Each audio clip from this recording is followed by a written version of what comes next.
Cheikh Fall moo nekk ci kàddu gi di expert en environnement jógee ci commune bu Darou Khoudoss bokk ci collectif pour la défense de la zone des Niayes. mu mel ni damay tàmbalee ci sant bu baax a baax chef de village bi nga xam ni moo ñu dalal fii ci Saare naka noonu ñuy sant imam bi nga xam ni moo tijji jataay bi waaye di sant mbooloo mi fi teew yépp jóge ci barab yu fasantikoo comme ni ko bàcc waxe rek collectif yi nga xam ni ñoo seq zone bi jóge ba Kayar ba Gandiol li ko dale Kayar ba Gandiol je pense que ku gis mbooloo mi xam ni tey ñëpp teew nañ fi kon ñi ngi dalal ñëpp di sant ñëpp ci seen teewaay mu mel ni nag li ñu fi dajale comme ni ko bàcci waxee ci français rek mooy reeteet mooy wax mooy jéebaane mooy wax li am suñu diggante ak GCO. GCO kat nekkatul koo xam ni dañ koy présenter fii ci gox bi fii ci zone des Niayes ndax nekk na ak ñun fukki at dëkkandoo boo nekkal fukki at war nga koo xam te lépp lu ñu fi wax ni ko bàcci waxee firnde yi mi ngi fi kon ni ngeen ko gisee ci pancarte yi non au projet d'expansion de GCO. GCO bi mu nekkee ak ñun fukki at 2022 jot daa xeeb li nga xam ni moom lay tibb ci suñu suuf si milliards yi muy gañe la xeeb mu gis yeneen pexe yoo xam ni bu ko jëfandikoo ay milliardam dina yokk te du dakk waaye loolee nga gis ni moom la war a def ngir ay milliardam yokk yoon daf ko ni loolee day boo ko bëggee faw rek nga dem dagaanaat baatu askan wi na nga ko defe woon ci 2005 fukki at ca ginnaaw fokk rek nga tëgg aw këyit te këyit woowu boo ko tëggee nga dem dagaan baatu askan wi nga xam ni ñoom nga ko seqal bi ko yoon tegee loolu ci la tëgguloo këyit wi ci gàttal bi mu tëgguloo këyit wi mu dem ci communes yi nga xam ni ñoo seq këyit wi le 9 mars 2022 mu dem ci zone yi nga xam ni ñoo concerné région de Louga muy ñetti communes yi muy Ceeb Jokkul ak Kabougaye ñooñee biñ ko dégloo ba pare ni déedéet GCO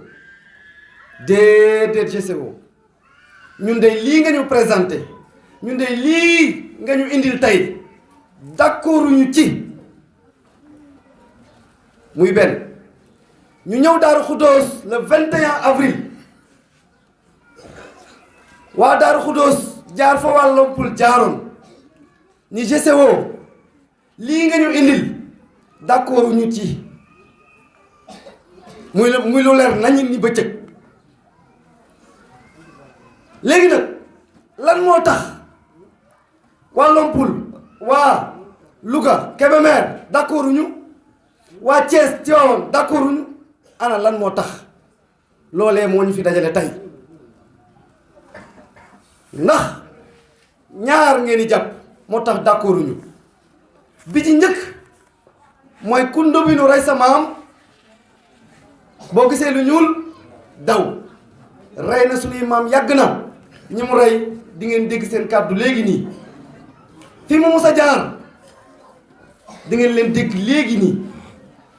daf cee bokk ci fukki at yi loo xam ni moom la ñu GCO wan kilifa diine gu mag dafa wax ni bul fal mukk sa bët bul folli mukk sa bët fal sa nopp GCO ak lu ñu mën a wax munul fexe ba li ñu teg suñu bët ñun ñu bàyyi ko jàpp li mu wax dafa bokk ci li nga xam ne moom la ñu teg suñu bët ba muy door 2005 dafa ñoo wax ni ku ñu pare ci sa tool bu ñu paree dañ la koy fàkkal defar ko na mu war a mel delloo la ko loolu am na wala amul benn dafa ñoo waxoon ñinu lépp loo xam ne dañ koo soxla ci ay liggéeykat balaa ñu koo seet feneen fii lañ koy jëlee am na wala amul muy ñaar nga dem ci ñett ñi nga xam ni da leen di déplacé guddeeg bëccëg foofu yoon la amal affaire parce que yoon daf koo wax ni ko déplacer population déplacer askan déplacer ab dëkk loolu boo ko mënee bañ a def moo gën ndax lii ba ci wax nit ki fi muy yewoo di xool fan lay jaar pour dem tool di xool fan lay jaar pour dem jàkka ja di xool fan lay jaar pour dem sàmm ji loolu boo demee ba war koo yëkkati war naa nekk loo xam ne mënta ñàkk GCO dem ba def ko yoonu tool ñamu déplacé sàmmontewul ak seen àq ak seen yelleef kon mu nekk loo xam ñépp teg nañ ci seen bët bu dee ku ko xamul day gis ni kii néegu ñax la amoon ba mu demee fee tabax lañ ko jox waa ana garab gam doon féexloo ana bu bëggoon a gis doomam tourné na gis ko ana fam doon yeew xaram ana jàkka ja mu doon jullee ana imam ba ko fa daan jiite est-ce que fi ñu ko yóbbu imam ba mu amoon wóolu ko moo ko fay jiite loolu mooy les raisons immatérielles yi muy wax kenn mënu koo jënd moo tax bu dee loi Sénégal bu jëlul loolu en compte bàyyi wu ci xel loi yi nga xam ne moo tënk GCO moom daa bàyyi loolu xel moo tax mu ni leen OP4 12 de la Banque mondiale nga xam ni GCO moo ko signé daf ko wax ni ko boo leen fekkee nii na nga leen yóbbu ci condition yu gën a baax ya nga leen fekkee mooy doo leen bàyyi ñu torox ñamu demoon daaw léegi ay surga la seen doom di defaan di def duma waxal ñi ko dund seen kàddoo ngi ñëw kon loolu boo ko jëlee nga boole ci ndox bi nga xam ni moom lañ fi fekk ñu koy bayee ñun ni ko bàcc waxee ñun amuñu lu dul mbay ndox moomu dañu cay yàqal lu bare bari te ba tey nanguwu ko boo nee GCO mu ni noonu ndox fa ma nekk la ma leen defaral ci wàllu ndox yàqaluma leen ko loolu amul ndax GCO ci boppam ay baykat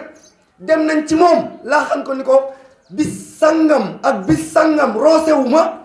sama mbay mépp yàqu na ndax awma ndox ndax nab bi daa wàcc GCO nangu ko daal di leen di fay daal di leen di dàmp te loolu yor nañ kayit yi loolu nag mënoo koo nangu ci biir ruq ba pare ci kaw nga ni yàqaloo leen kon yu bare yoo xam ni moom la teg askan wi beneen bi ci gën a garaaw nag xam nga mën nga ma tooñ sax bañ maa siiwal yàlla sax bëggul boo defee naka sudul noonu nga di ko wax amaana boo defee naka sudul noonu mën na laa jéggal waaye nga def naka sudul noonu ba pare dem siiwal sa bopp wala nga wax lu dul dëkk looloo dal GCO xam ngeen lan la wax waa àdduna ñun ñoo ngi dund àjjana bu leen tegalee ay mbana ma ngay wax ni mbana yooyu waa dëkk bi ña ngay sant ña ngay fecc kontaan nañu ci ñun ni ñu nekkee ak ñoom loolu la ñu gis ci seeni rapport waxuñu dëgg munoo maa roy nag ci rondal ñun fi ne fañ nekk mooy dañoo taxaw ni kenn duñu rey ci rondal kon GCO loi Sénégal constitution Sénégal article 25(2) GCO sàmmantewul ak article boobu dafa wax ni kenn ku nekk yoon warul na laaj fa nga dëkk nga am dundin woo xam ni bu mucc ci ayib la kon yàq na article boobu dox na suñu diggante ak article boobu code de l'environnement li mu wax ci boo demee di fekk ay nit nga war a nga am këyit bu lay may nga liggéey fa lam ko wax lépp defu ko code minier lam ko wax defu ko sart yi nga xam ne moom la jëflante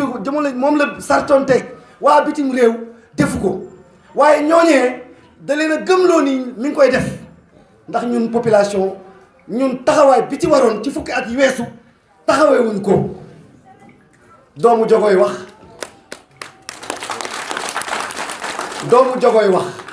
doomu jogo mooy kan mooy koo xam ne raasale nañ ko ba yalwaana ko dese kon li nu bëgg mooy mu joyanti la mu def foot ñëpp teg seen bët li na ci kanamam li ko yoonu Sénégal wax ak yoonu bitim réew parce que moo ko signé document bii moom wax na ko ci loolu yi ma wax moo waral mooy benn poñ bu tax ñu rejeté projet bii nga xam ni moo ne ci kanamam beneen bi ci lay jeexal GCO yoon daf ko wax ni ko këyit wi nga xam ni moom nga war a tàllal askan wi da ngay dem jëli koo xam ni du far fenn kuñ naan un cabinet indépendant moo war a tëgg këyit wi GCO jël kooku fay ko ay millions kooku bi mu ñëwee tëddeewul njaaxaanaay daa xool fa nga xam ne ki koy fay fa mu féete fa bàyyi ñun askan wi ñu torox loolu li koy dëggal dama koy dëggal dafa wax ci biir kayit wi ni GCO mooy entreprise boo xam ni bu gisee impact lépp luy gaañ nit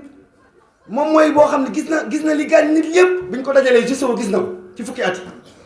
waaye GCO fexe na ba gaañu kenn jàmbatul léppam gongo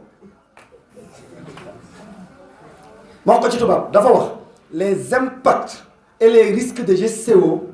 sont clairement identifiés et maîtrisés dëgg la wala du dëgg GCO n'a rien maîtrisé ici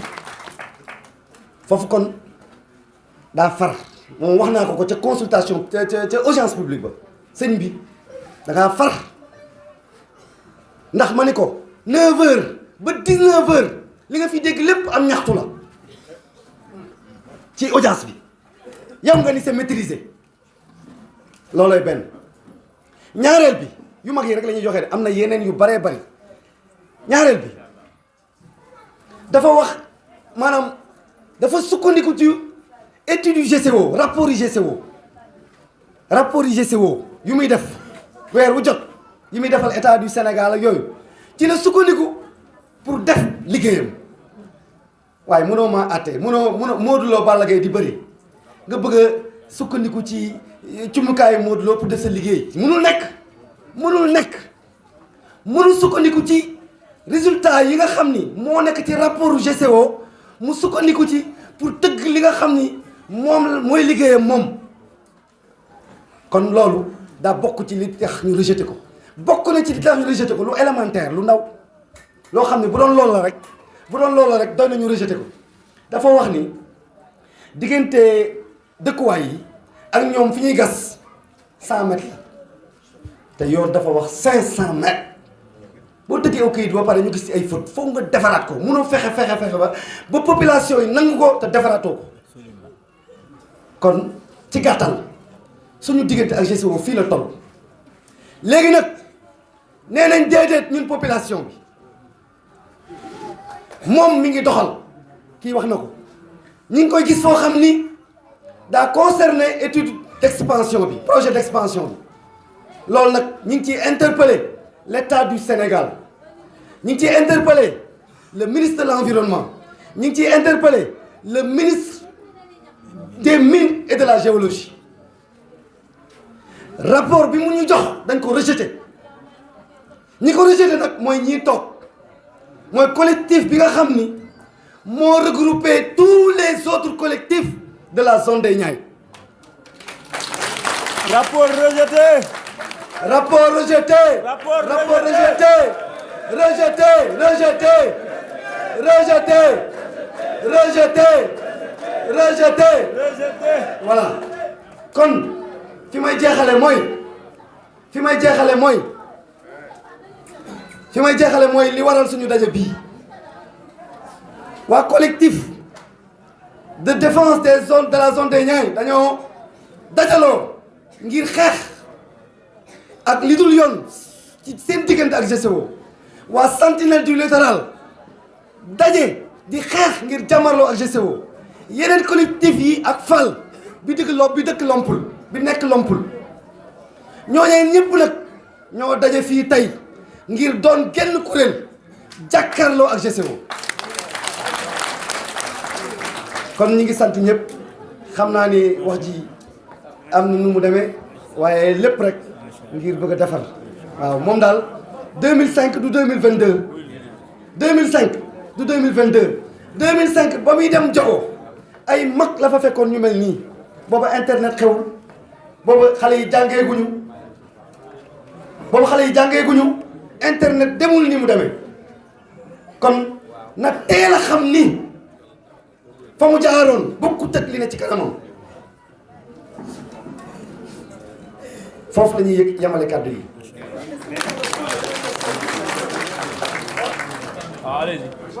léegi dafa am contradiction lu mu comprendre si diggante ak seen discours yéen ñaar parce que su ma ko comprendre bu njëkk bi moom il a dit clairement que ne yéen kenn impliqué wuñ ci dara yëgu leen dara yow nag tu nous parles benn audience ba nga xam ne amoon na à Pout mu mel ne kon amoon na implication loolu laa bëgg nga leeral ma ko tuuti rek. waaw loolu dinaa ci sawar comme dafa leerul gis nga ñoom projet bi dëgg day concerner toujours waa littoral bi ñoom nag lu ci bari bu dee ci zone de Louga dañ leen fi ni ñukk dem xooli waa jëri yi loolu benn la mi ngi mel ni tey jii audience publique bi nga xam ne dañ ko defee Darou Khoudoss mi ngi waroon a nekk fii ñi nga xam ne ñoo gën a sonn ñi nga xam ne ñoom la gën a concerné donc wax ak ki nga xam ne du sa interlocuteur waroo wax ak moom kon ñàkk ngaa wax ak ki nga xam ne moom waroon waxal dégg merci.